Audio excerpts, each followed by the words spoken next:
এটা হচ্ছে চাঁদরপাড়ার মিস্ত্রি। দেখো কতটুকু পাথর লিজ আছে।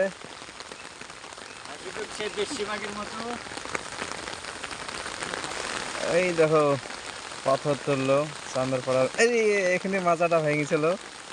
এই দেখো একটা মহিষাপাড়ার মিস্ত্রি কতটুকু পাথর লিচে যাচ্ছে বৃষ্টি মুড়ে।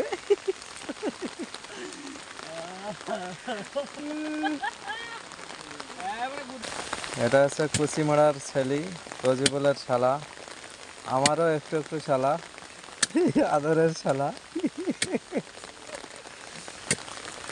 কি অবস্থা পানি মুড়ে। আরে এই যে মিস্ত্রিরা সব পাথর বহাছে, ছোট ছোট বড় বড় পাথর লিয়েছে। আরে বাবারে, আরে আরে হয়েছে, খুব হয়েছে লাভ।